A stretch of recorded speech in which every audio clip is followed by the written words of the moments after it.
Gateway व्यसन मुक्ती केंद्रामध्ये आपले स्वागत आहे. शांत आणि स्वच्छ परिसरात असलेले आमचे केंद्र, जिथे प्रत्येकाला नव्या आयुष्याची सुरुवात करण्याचा विश्वास मिळतो. येथे प्रत्येकाचे स्वागत आदराने केले जाते. आमचे एक्सपर्ट्स प्रत्येक रुग्णाची समस्या समजून त्यांच्या गरजेनुसार एक स्ट्रक्चर्ड रिकव्हरी प्लॅन तयार करतात. स्वच्छ आणि आरामदायी डॉर्मिटरी रहिवाशांना घरासारखे शांत आणि सुरक्षित वातावरण प्रदान करते. वैयक्तिक वस्तूंसाठी लॉकरची सुविधा दिली जाते. अधिक आराम आणि खासगीपणासाठी VIP रूम्स उपलब्ध आहेत. येथे वैयक्तिक आणि स्ट्रक्चर्ड ट्रीटमेंट प्लॅन तयार केला जातो. उपचारांची सुरुवात डिटॉक्सिफिकेशन प्रक्रियेपासून होते.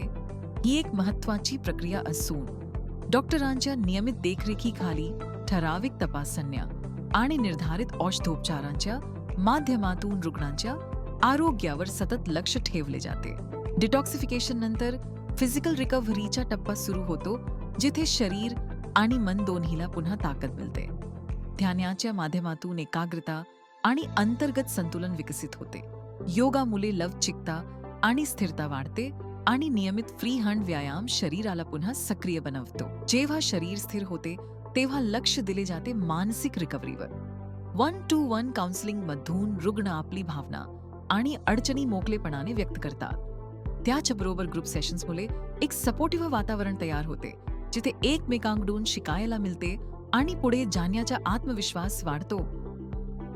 बिहेवियर थेरपीद्वारे सवयी आणि प्रतिक्रिया सुधारण्यावर काम केले जाते, ज्यामुळे ताणतणाव आणि राग हाताळणे सोपे होते आणि जीवनात संतुलन येते. इनपुट सेशनमध्ये व्यसनाचे प्रकार, त्याचे शरीर व मनावर होणारे परिणाम, ट्रिगर्स आणि त्यावर नियंत्रण ठेवण्याचे उपाय यांची माहिती दिली जाते. हे सत्र रुग्णाला स्वतःची समस्या समजून घेऊन पुनर्वसनाच्या प्रक्रियेत सक्रिय सहभाग घेण्यास मदत करते. 12 स्टेप मीटिंग मध्ये सहभागी आपले अनुभव शेअर करतात, एकमेकांना आधार देतात आणि पुनर्वसनासाठी प्रेरणा देतात. लिटरेचर सत्रामध्ये 12 स्टेप कार्यक्रम, प्रेरणादायी लेख आणि पुस्तके वाचून त्यावर चर्चा केली जाते. उपचाराच्या प्रवासात संतुलन राखण्यासाठी येथे मनोरंजन उपक्रम समाविष्ट केले जातात. गायन आणि नृत्य अशा सत्रांमुळे भावना व्यक्त करण्याची संधी मिळते आणि जीवन पुन्हा सुधारू लागते.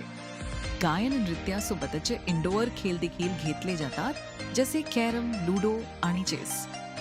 यामुळे रुग्णांचे मन गुंतून राहते आणि थेरपी सत्रांमधून थोडा आराम मिळतो. यानंतर आउटडोअर खेळासाठी वेळ दिला जातो, जसे क्रिकेट, व्हॉलीबॉल आणि बॅडमिंटन. यामुळे ऊर्जा वाढते, शरीर सक्रिय राहते आणि मनालाही आनंद मिळतो. गेटवे व्यसन मुक्ती केंद्र, जिथे योग्य वातावरण, मार्गदर्शन आणि एक नवी सुरुवात मिळते.